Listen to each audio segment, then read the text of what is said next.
Nope, right now. We are live. Welcome, everybody, to the Third and Long. This is the sports arm of the Third Thoughts Network. Hello. This is the Chief himself. Hey, y'all, it's the Chief himself. I'm here in the flesh.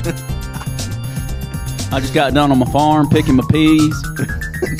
Had to put one of my goats down. My mother-in-law had to bury it for me. Oh, my God. Did you know that his mother-in-law had to bury his goat? That's the most Chief story. Your boy wasn't even here to bury his own goat. Man, as you can tell, I am not live with the Chief himself, but my name is Clay, your Monday morning QB1. I'm with RNDY. This is Third and Long. Welcome to it. We're going to talk about college football for about half an hour here and discuss some things. Yeah. Let's talk about intangibles. What do you think about that? Do it. That's kind of what I think. I think that's an appropriate topic for this week. And then we'll move on to overrated, because that's another one that this should be discussed. Agreed. So, in the wake of Florida State, Miami, I went and I watched the game with my dad. He's a big Miami fan. The first half, super fun. I was having a great time, really enjoying it. Second half, didn't enjoy it. Got kind of down. I didn't get mad, though. Dude, you guys were in it. Like, to me, that it was a moral victory. I know I texted you right after the game and said moral victory. And I know people are saying that because of the questionable call on the illegal forward pass on the trick play. Yeah, that was... Now, I had been saying the entire game, because there were calls on both teams that should have been made. There were calls that shouldn't have been made. But I am not one of those people that chalks it all up to, well, if the refs hadn't, we would have. You know what I mean? Because I believe that if you're at that point in the game where the ref is the one that decides, then you've made some mistakes already. Does that make sense? Yeah, if for it's sure. close enough, you've made some mistakes, and the other team has made some good plays to the point where it's close enough that the refs can decide the outcome. I'm with you. I understand. I do think ACC refs need improvement. Dude, it's not just to them. say the least. The Georgia game was the choppiest, longest game I've watched in my life. I was just every time you turn around, they're calling a penalty. Mm-hmm. There were two reversed targeting calls. Yeah, there were no target, and I'm just like, you guys are awful. It was really bad, and that's the other thing I was going to say. The first half of the FSU game was over 2 hours. The game ended up clocking out at like 4 hours, 15 minutes or something. I think halftime was like 5 minutes. They shortened it. I'm serious, because that first half was so long and so commercial packed. It was so penalty packed and commercial packed. And it was like anything that happened, we have to go to a commercial break. Now, I know I already said this. I'm not trying to beat a dead horse. I know that I said this last time, talking about how long games are and stuff. But these guys are pushing it. And I don't know if it's I'm sure it's advertisers. Dude, maybe they need it's networks. Yeah, they need to put commercial patches on the refs' uniforms so we just go ahead and know they're getting paid for the advertising, because they're delaying the game. Dude, you're right. Like, a guy would fall over and be like, my leg's cramping, and they would go commercial. Like not a 30-second commercial break. Like a full break. Like a full legit break. Yep. Kick a field goal, full break. Yeah, kickoff. I hate it. The NFL does this more than college, but they'll do a kickoff after a touchdown, go to break and come back, and you're like... Well, that's the thing. They score the touchdown. They kick the PAT. Yep. Go to commercial. Okay, I get it. It's a natural lull in the activity. Come back for kickoff. They kick off. The return happens, if there is one. Go back to commercial. I just can't. Like, I'm really tempted just to switch to radio for the rest of the season. I got pretty frustrated with the Georgia game. I mean, it started at 7:30, and it should have been a quick game. I mean, in the fourth quarter, Georgia was just running the ball, trying to get it over. I mean, they put Prather Hudson, our like 8th-string running back, in. Our 3rd-string quarterback, who's like 5'2", 120 pounds, they put him in. And then at the end, I didn't understand this. At the end of the game, Vandy's about to score, and they called timeout so they could score. And I'm like, I mean, but Kirby gave them some courtesy, man. He could have, like, demolished them. We had dudes that are, like, on the practice squad, you know, like the scout team in there trying to give the dudes a chance to, you know, and it's like, come on, man. I don't like that guy anyways, Mason. I mean, there's always been a little beef with him. Sure. Well, really what I want to talk about as far as intangibles is, like you said, the Seminoles were in it. Yeah. And going into, you know, until 5 minutes left in the third quarter, had a 20-point lead. Now, in 42 seconds, Miami had 2 touchdowns. Right. And so the momentum, I know that this is, you know, especially sports reporters and writers like to talk about momentum. And I think that's a bigger deal than lots of people realize. Oh, it's real, dude. Because the argument has been this whole season is that Coach Tagg can't get it done. He's got all this talent. Why is he not using? Why is the talent not? Right. You know, why are we not pulling through these games with some sheer talent? And the intangibles are the reason. And one of them is momentum. One of them is morale. I mean, you got these things where when you have a big shift like that, when you go from leading by 20 to leading by 6 in 42 seconds, I would be discouraged too. I mean, I would be, and you know, you expect them to be coached up and, you know, keep the fight going and never quit, never stop. And I understand that philosophy, and I do believe in that. But also, I mean, these are kids, you know? Yeah, I mean. And when the tables turn so fast, especially in a high emotion game against a rival, especially when you already know you're not doing that great overall, and you got lots of injuries, and you got, you know, Francois almost was, I mean, he got hit one time when he kind of hurtled over and got hit in the leg that was, right, you know, his leg he had surgery on, and Blackman had to come in and play one play, which turned out to go to a 4th down, so he got to check back out, and then Francois was back on the next series. But still, I mean, you got to wonder. There's a lot of pressure running through these kids' heads, and I don't know.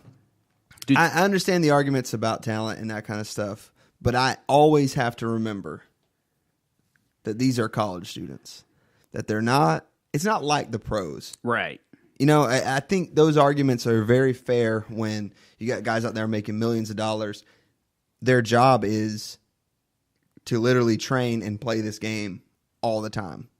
Mm-hmm. You know what I mean? They don't have to worry about class. They don't have to worry about picking a career. They don't have to worry about, you know, any of that stuff. And the amount of money they make, I only bring that up because it eliminates all the worries. Yeah, they don't have anything else to focus on. We're going to give you enough money that you don't have to worry about anything but football. Right. And they're like, cool. See, I think some of those arguments about that apply more in the pros. I think in college, I was on Reddit during the game, as I usually am. I'm a prolific Redditor, and I Did you say predator? Reddit. Oh, Reddit. Redditor. Okay, I got you. Yeah. Let's be clear. Let's be clear because you never know. Reddit.com. It is a message board site. So there's a college football subreddit, of course, and all the game threads are there. So I'm in the game thread, and honestly, I expected to be upset more by Miami fans, like, you know, dogging us out and stuff. But honestly, the Florida State fans got to me because everyone is so embittered. Yeah. That we're not 6-0 with a brand new coach. Brand new offensive system. New offensive no scheme. Offensive line. Yeah. A very injured, very inexperienced offensive line. Coming off one of the worst seasons I've ever seen last year. Mm-hmm. The expectations, man. Yeah, but it's unreal for everybody. I mean, like, is. Well, and that's the other thing I was going to say. Going to talk about UGA is, you know, you were mentioning this last week. Some talking about how people are upset. Yeah, and how even the announcers, like ESPN announcers and stuff, are talking about how this Bulldog team just not really sure. Have they?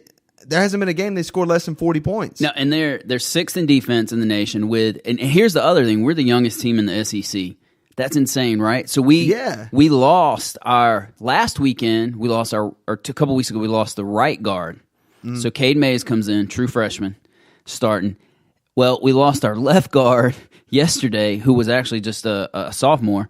We lost him. He's a redshirt sophomore. He's out on Saturday, so we bring in another true freshman. Yeah. So, dude, we've got a sophomore, a freshman, one senior, right, a redshirt freshman, a freshman on the offensive line. Of course there's some discombobulation. Of course there's some issues. But You know what? They balled yesterday. After the first two drives, you look at the drive chart, we were killing it. I mean, they started passing it, which I was impressed with. Jake Fromm is very, very efficient.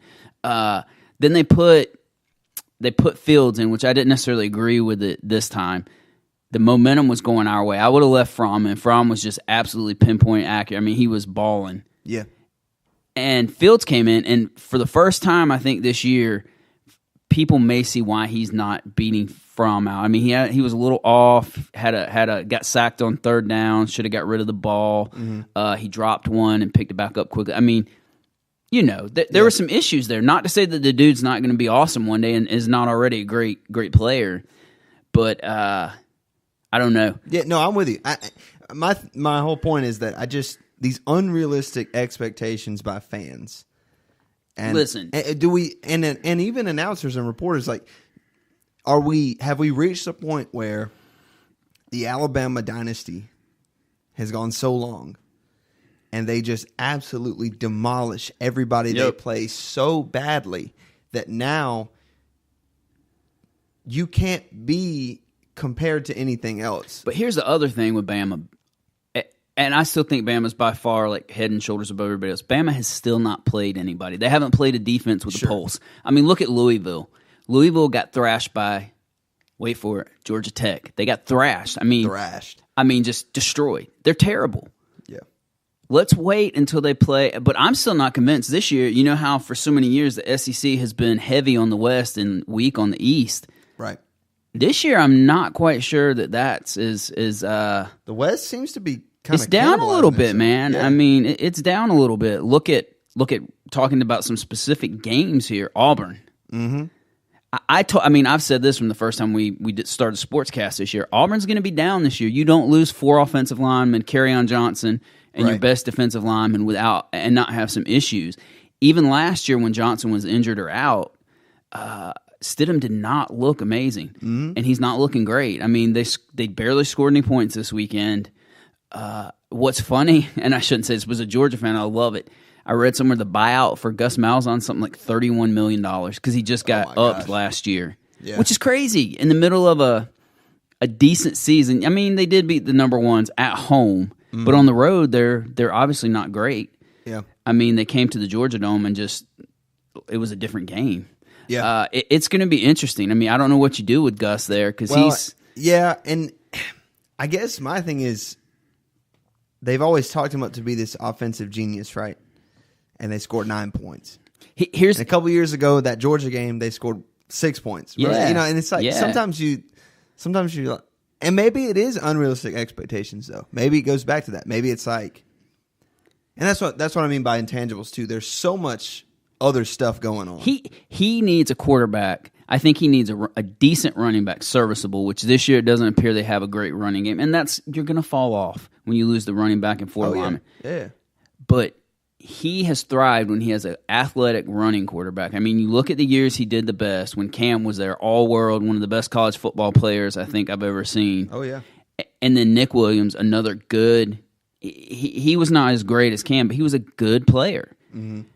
That's what makes that offense go, the running back and the quarterback, more than anything else. And so I think with them not having those positions filled with just a superstar athlete, which I don't understand why they don't recruit those positions well. I mean, Stidham is, I think he's okay, but when you put him under pressure, he's not great. I mean, you look at his statistics. Well, I think the recruiting is tough. I think it's probably one of the.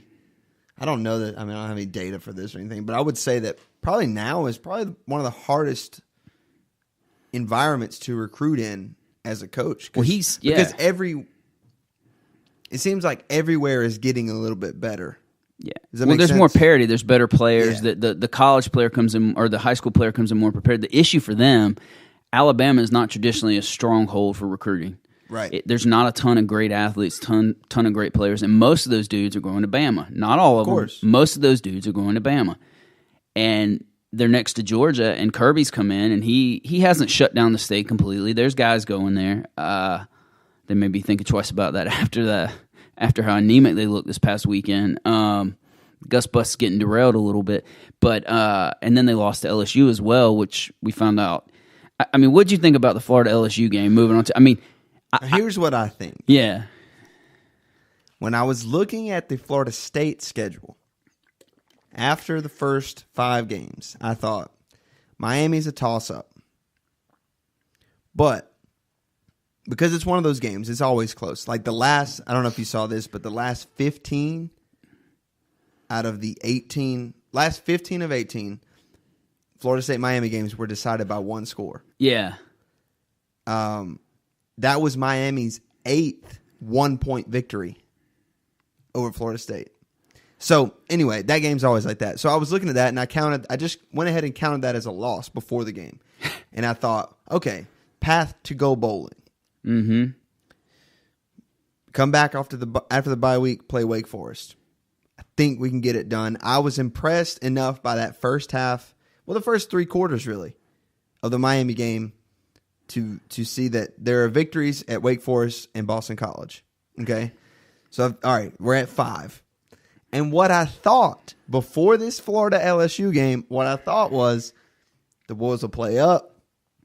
We can handle the Gators. We've been handling the Gators. Right. Even last year, without Jimbo Fisher. Yeah. With an interim coach, and I love Coach Odell. He's awesome, but we're talking about running a pretty vanilla offense in those last 2 games. They just pounded it down their throats. Okay? And so and then before that, of course, we've been smashing them pretty much since they fell off as a whole. And I really thought that might be the 6th win. Yeah. But now, I don't know what to think. Dude, here's what I think. Because it's the same Florida team that the week before, Yeah. okay, only scored 13 on Mississippi State. Yeah, that was an away game, though. It was. The cowbells, those don't discount the effect of the cowbell. And now, yeah, well, that's the thing. Mississippi State comes in, scores 23 on Auburn, and beats them 23-9. Here's what I think. I'm just confused. Mediocrity. Confusing. Mediocrity is abounding. That's what I really think. I told you I thought that when LSU and Auburn played, I watched them. LSU was not a top 5 team. It's just an overranking. Then. I think they're overrated, dude. I mean, when your quarterback is completing less than 50% a clip, per game, that's atrocious. It's going to catch up to you. I mean, their defensive front is not what they thought it was. The back 7 is good. They have one of the best cornerbacks in the SEC, probably second to DeAndre Baker, Greedy Williams. Good cornerback, great cornerback. Yeah. I just don't think, on offense, they don't have the offensive line to get that running game going. Now, their OC is pretty good, though, right? He's supposed to be like... No, that was a cluster because, last year they had Matt Canada who came in, he had all the motions, all the crazy weird things, and Coach O didn't like it, Coach Orgeron. I don't, probably too much for Coach O to say on the headset. And yeah. But Coach O didn't like that. He told him to stop. So that relationship was strained. Canada's gone. Yeah. You bring back another guy, I think it's Insmeyer, just a kind of a retread guy. Sure. Not great. But dude, when your quarterback is only completing 50% per game or lower, and then you're not getting a running game going and getting some of these better fronts. Florida has a good front, but here's the thing. They never adjusted for the blitz. I'm sure you noticed that Florida was just Grantham's known for these exotic, weird blitzes. And he seems to, I don't want to base too much off of one game. He seems to be moving better, forward. I'm not worried about the Gators because we have his number. Like, he's just never done well against Georgia. When he was at Louisville, that was Nick Chubb's game where he had 250 yards rushing, just ridiculous. He if you can get just a little bit of time, do short throws, quick screens, slants, tight end over the middle, screen plays to your running back, draw plays up the middle. You're going to beat that blitz, but they didn't adjust and do that, and I don't think they have offensive personnel. See, that gives me some hope because that seems to be the only things we know how to run. I don't think LSU is great. I don't think that Florida's great. I think Florida's still probably second or third best. I mean, look, Florida got beat by Kentucky. Kentucky goes out and loses to A&M. Yeah. I mean, you just keep going down. Overtime, though. I mean, yeah. Pretty weird game. That is a weird game, but A&M has not. I mean, they don't look they great. Haven't shown that. I mean, they're inconsistent. Yeah. So it's. I mean, it really still is to me Alabama and everybody else. I mean, Notre Dame. Here's my thing. So yeah, let's talk about that. Let's talk about the top. We have only a very select group now. We've got the top 6 are undefeated. Right. Alabama, Georgia, Ohio State, Clemson, Notre Dame, West Virginia. They're all undefeated. Yeah, and Greer for West Virginia threw 3 picks this weekend. Not going to get it done against a great team. That did not look. I was more impressed with West Virginia until they played this last game. Mm-hmm. Here, I can't wait. October 30th. That's your first playoff rankings. Maybe we need to wait that week to do the show on Wednesday. Do like back-to-back shows. We might do that podcast marathon that day because, man, I'm telling you, like I want to know what they think about Notre Dame. Notre Dame barely beat a Vandy team, right? That Georgia just thrashed. Yeah. We just smashed them, and we called off the dogs. We could have destroyed them. Oh, yeah. The spread was something like, it was hovering around 25 and a half. I think we covered the spread. They shouldn't have scored that last touchdown. Really, I was really frustrated. I mean, I'm a stats guy, so I was really frustrated that we're still 6th in scoring and total defense, which, I mean, with all the people we lost last year, pretty impressive, yeah. That's pretty impressive. I mean, our offense is not, it's not like, I mean, we're scoring 40 points a clip, and it does look discombobulated, but we got all these young dudes. I mean, right. And remember, Fromm's the dude now, right? Uh-huh. Last year it was Chubb and Sony. He can't lean on that. Right. He can't just turn around and, although I will say, did you see Holyfield's touchdown where he Supermaned? That was and insane. Then my favorite touchdown, and what made me just, my heart was strangely warmed. What was amazing is when he passed it out on the edge to Swift, and your boy, he went from 0 to 60 in like 2 steps. We were all like, that's the best he's looked since before the national championship game. He's finally healed up. I think he's getting there. I mean, he's getting 6 groin rubs a day, 6 groin treatments a day. That would do it for me. Would it? He looked good for the first time. I mean, we need that next week. Yeah. I don't think LSU, I think you got to give them a touchdown because it's at home for them. Luckily, it's a 3:30 game, not a night game. I was super happy. That's 2:30 Central Time. The Cajuns don't have time to get too drunk. You underestimate them. Yeah, I probably do underestimate them, but I really see, I'm going to say now, I see 10 to 17 point victory for Georgia. I mean, and I'm not really, I haven't been as down as other people, but I have said, we'll finish watching a game and be like, dude, how did we just win by like 30 points? We just kind of they look disinterested. That's the best observation I've seen. Okay, and I've watched several games, several Georgia games this year, and I see that too. I see,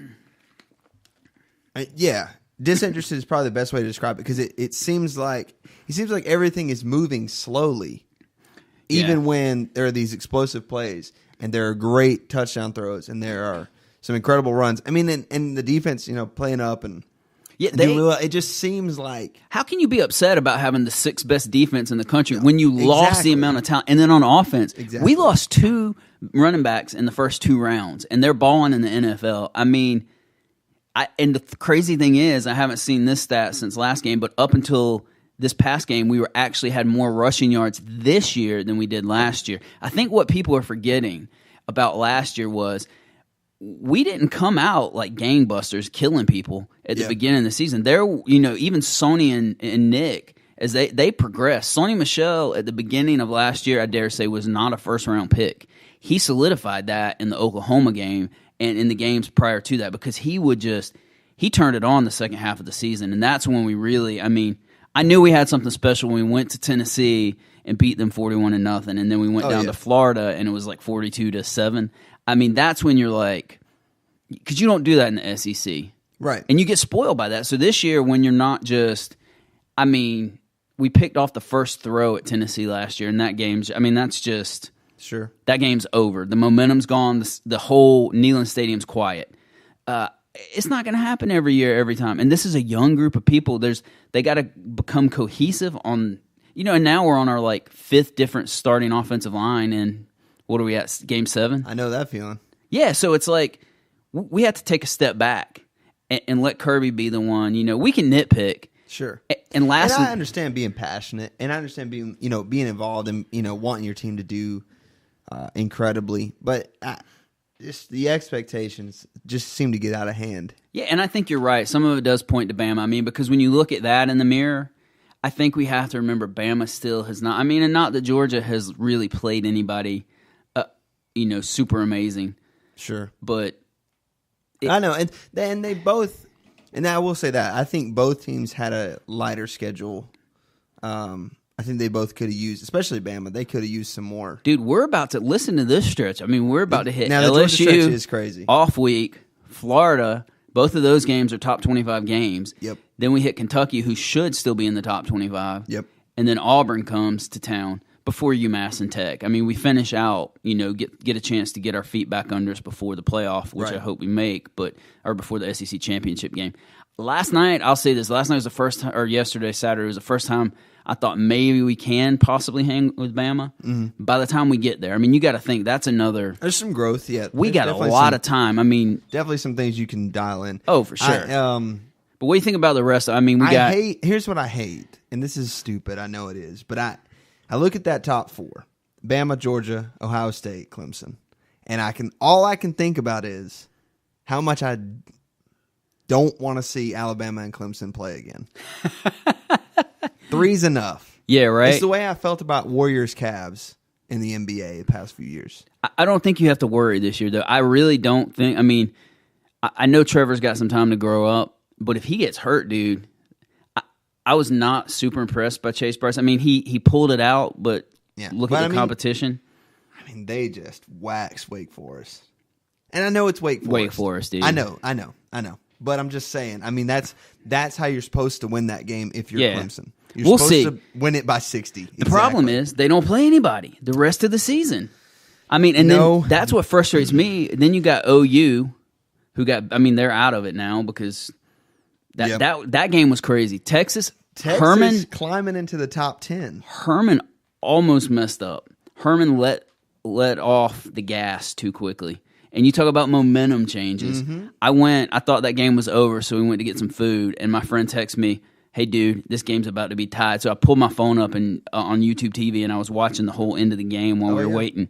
And wow, yeah, I mean that's a momentum shift. But it was a great. I mean, that's exactly what you want from the Red River Showdown. Yeah, and I think even FSU Miami, right? Would I have rather the Noles won? Yeah, absolutely. But I think that's what you want from these games. Is you want it to be like this clash, Yeah, for sure. That's what you Ohio State, Penn State. Oh, absolutely. And that's for me. I would roll my top 4 would be Bama for sure. That's head and shoulders above everybody else. I would actually slide OSU in at 2 because they do have right now the best win of the top 4. Yeah. I mean, going to Happy Valley, whiteout. I mean that atmosphere was crazy. That was the best atmosphere I think I've ever seen. Sure. I mean, loved it. I would put Georgia in there at 3rd. And Clemson, I mean, I would probably slide them or Notre Dame in there. My thing with Notre Dame is they haven't I don't know. You don't struggle with Vandy at home. I mean, Vandy's not a good team. You shouldn't. But Notre Dame has a win over Michigan, who's ranked. Yeah. Stanford and Virginia Tech, all ranked teams. They've got 3 ranked wins. I mean, really, the problem is they're not in a conference. Right. That's what keeps them out of there. Well, they're going to get Here's the thing that frustrated me about Bama last year. Bama didn't go to a conference championship game and got in the dance. Yeah. That's what's going to happen with Notre Dame. They're going to get that extra week of rest, extra week of game planning time. And they probably, if they finish undefeated, you're right. I don't know how you keep them out. The unfortunate part is they don't have much strength left in their schedule. Yeah. You got Pittsburgh, Navy, Northwestern, Florida State, Syracuse, USC. I'm a Noles fan. Syracuse should have been a good win for them, but they've fallen off since the Clemson debacle. I don't know, man. I'm afraid to say I want Notre Dame in there because of 2012. Dude, they got waxed. Because I would hate for them to have to go through that again. And if somehow they ended up against Bama again. That's the thing, though, man. If you struggle against a bottom-tier SEC team, imagine what's going to happen when you come up against one of these teams that's loaded top to bottom. And then, oh, by the way, the second guy coming in behind him is just as good. Oh, yeah. He just hasn't had a chance to play yet. You got Washington hanging around at 7. Washington's another team that looks... I still don't think they're good, dude. They lost to Auburn, remember? Funny. They look funny. Like, I've always kind of liked them just because they're kind of the odd one, you know, like, right. Oh, you know, Pac-12, they're just from over there, and it's different. You're not used to seeing them that high, I think. But I just don't know. I feel like there's another loss there that's coming that will put them out. Pac-12's weak too. I mean, it doesn't look to be up. I mean, we thought Stanford might be up, and they're not. And they've got Oregon coming this week, and then Colorado. Yeah, Colorado's surprise. So, yeah, tough times for Washington. Then they got the Penn Apple State Bowl still hanging around. I don't know why. I mean, I guess the loss to Ohio State was really close. That was a good game. It was an amazing game. They've got hope, I think, because they've still got Michigan, still got Wisconsin. I think if both those teams play well the rest of their season, I think. Well, Michigan, Wisconsin this weekend. Yeah. That's a big night game. Yeah. One of those guys will drop. I mean, but depending on how that game goes, you know, right. They both could stay relatively high in the rankings. Yeah, I mean, but at this point, the problem is when you get another loss like Washington. I mean, when it comes down to it at the end of the year, and you look at it and you say, okay, Washington got beat by a mediocre Auburn team, mediocre at best Auburn team. Yeah. For me, I'm not saying that Notre Dame's game against Vandy disqualifies them, but dude, I mean, yeah, I know. You know what I'm saying. But like, they made some changes. I know they made a quarterback switch. Yeah. I know that, and you have to discount the changes. You have to discount that kind of which thing. is weird because I thought Brandon Wimbush was just monstrous at the beginning of the year, and then I don't know what happened. He's always been up and down. He's been erratic the entire time he's there. Let's talk about West Virginia again, though. Really, quick. Will Greer, because. And in the 3 interceptions, I know Greer was like a Heisman hopeful. He's still in the hunt for that.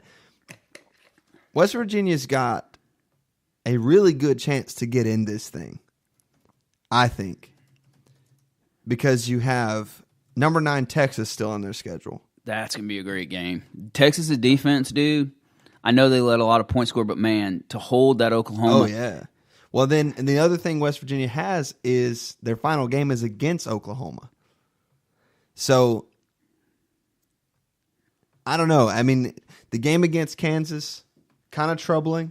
Though I guess you could kind of say Kansas is not Kansas of last year, which is good for them. But neither are the Browns. The Browns are not the Browns from last year either. But no, I mean, I think West Virginia's got a good shot. I would like that would make me happy to get one of these just kind of different teams, create some parity. Yeah.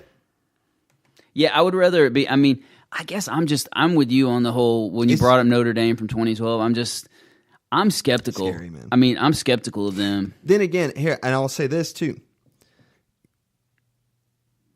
When in 2014, when Florida State was coming off that national championship, played from behind pretty much the entire season, but found a way to win no matter what. Gets into the inaugural playoff. And just gets blasted by Oregon, a great Oregon team. Okay, that's to me that feels like the situation that perhaps Clemson may be in, because they should be. And the Syracuse game is what I keep referring to, and I know that, but they lost Kelly Bryant to transfer, and then Trevor went down in that game. Yeah, and then they come back and beat Wake by 60, which is what they should do. Yeah, adversity builds character for sure. Sure. But that would worry me, I think, that you maybe struggle with a few games and then get into that playoff and find out that there's literally every weakness that we were covering up this whole time. Oh, I mean, look at them. Look at them last year. Yeah. Look at last year. Bama doesn't play in a championship game, goes and just, I mean, they dominated them. The score line wasn't, I mean, it was a lot further apart than the score line dictated. Once Bama got healthy last year at the linebacker position going into the playoffs, because according to Nick Saban, they don't just crap players out. Right. Best quote of the year, I think, besides the one we talked about last week. Which, anyways, it's just crazy. You don't know until you get to those playoffs. I mean, I didn't know what to expect when Georgia played Oklahoma last year, even though we throttled. I mean, we pretty handily dominated Auburn. I thought we had a good team, and I mean, we did. We shut down Baker Mayfield. Well, we didn't shut him down. We did make some adjustments, and it was a very in the second half. I mean, that's probably one of the best games I've ever seen. See, Georgia. I wouldn't put Georgia in that same kind of area there, because they played competitively. Like that year against Oregon, FSU was exposed. I mean, that's we talk about being exposed or whatever, but that was like, and talk about momentum too. Right, some pretty costly turnovers that really shifted it up. But I don't know, man. I would hate to be up there, and Ohio State too. And I know, they haven't lost, but they've got Purdue, Nebraska, Minnesota, Purdue, Nebraska. Is Nebraska going to finish their schedule this year? They probably shouldn't. Like it's really bad. And poor Scott Frost. And Minnesota is nothing. Purdue is. They got Michigan. Where's that game at this year? Is it the Horseshoe or is it? That one it's at Michigan. Yeah. I mean, that game's going to be a slugfest. No, it's not. Is it not? Yeah, 11-24, Ohio State, Michigan. Says Columbus. Really? Mm-hmm. Huh. Whoever listed this is... Says Columbus on ESPN. Somebody fact check it. But yeah, I mean, they've got this stretch where they should just dominate these three teams. Right. They got Michigan State, which is always a scary one, it seems like, for them, because it's one of those games. Then you got Maryland. The only thing about Maryland is they did beat Texas, who's now a top 10 team. So that one's curious. They struggle against Maryland. They lost to them last year. I really don't. It is weird. But I mean, other than Michigan State and Michigan, I mean, Ohio State doesn't have a whole lot of challenge. Yeah, that's the thing. I mean, the Big Ten is not. I mean, conceivably in the SEC, even though I think there are a lot of teams that are down, I still do see. I mean, look at what happened this weekend. Mississippi State beats Auburn, right? Yeah, it was. Mm-hmm. Yeah, Kentucky gets beat by Texas A&M. Mm-hmm. LSU gets beat by Florida, which I mean, I think there's a lot of parity. I mean, we'll see this weekend. I think after the next 2 or 3 weeks, we'll begin to see the pecking order. If Georgia comes in to LSU and really does win by 10 to 17 points, I think we'll know where they're at going forward. Yeah. Bama, I mean, they're not going to be tested till they play LSU and Auburn, but even then, I would probably, I mean, for the first time in a few years, I mean, obviously Florida beat LSU. Yeah. You got to think the East might actually top to bottom be better than the West for the first time in a long time. I mean, remember back in the day when it started like this in 92, it was, I mean, Florida, you got Florida and Tennessee just rocking everybody. I mean, that's the Ray Goff year, so of course we were not competitive. God bless his soul. It's not his fault. He was hired when he shouldn't have been. Right. But it will be interesting. I mean, I don't, you know, part of me wants Florida to come back and be decent, but then the other part of me that just absolutely hates them. Well, and that's the way I feel about the rest of the ACC as well, too, because it's like I hate that. I hate that Boston College is having struggles now because they were ranked. Yeah. I hate that Syracuse is having struggles now because they were doing really well. And even Miami, you know, I as much as it's the same. I feel the same way, I guess, you feel about Florida, and I feel that way about Florida too a little bit. But Miami more so is kind of that game that's like you want it to be competitive because you want it to be a solid win, but then when it's not, like, I don't know, just it sucks when one of us having a down year because you feel less empowered by those wins, right? But yeah, I mean, this is just the halfway point. We've got 6 more weeks, right? And then we've got postseason. should we make it. Oh, yeah. I mean, hopefully, you need those bowl games. Those bowl practices. They really, Those 15 practices are huge. For your young guys to get them in there and get them ready. And then early enrollees can practice for those as well, which is huge. I don't know. I'm excited.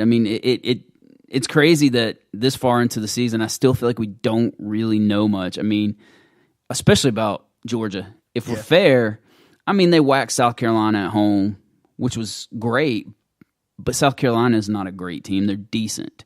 But we still, when you wax an SEC team at home at their place, that's a big deal. And Tennessee was the same way. Yeah, we should have beat Tennessee worse. That's just, you go back to that discombobulation on offense. You just we shouldn't need a spark. But we did. Tennessee, in fairness to them, they have a lot of seniors on that defense. Yeah. They have a good defensive line. We'll see. It's going to be an interesting rest of the season. I'm glad there are 6 more weeks, but at the same time, I can't believe 6 have already passed. It just seems to fly by too quickly. But a good show and good conversation. If you've been with us live on Spreaker, we appreciate that. If you're listening later on Apple Podcasts, Google Podcasts, Spotify, iHeartRadio, any of those other places, we appreciate that as well. Leave us a comment or a review if you've got a moment. That really helps us out the most. Join the conversation either live on Spreaker when we are live. You can always hit us at Third Podcast on Twitter, and those are monitored pretty closely. Join us. We may have an edited time for Third Thoughts this coming Wednesday, so just stay tuned to the socials if you are interested in listening to our current events and political podcast. But yeah, other than that, we'll be back with you for Third and Long on Monday, a little bit before noon. I like it to be morning. I like to do it in the morning. Yeah. So PSA, public service announcement quickly. Today is the last day to register to vote in Georgia. If you're not registered to vote, register to vote. Don't just complain. Yeah, if you don't vote, don't complain. Okay? Or complain and don't tell people you didn't vote. Right, there you go. Listen, this has been Third and Long. I am Clay, your Monday morning QB1. I've been with RNDY. Peace. We'll see you next time.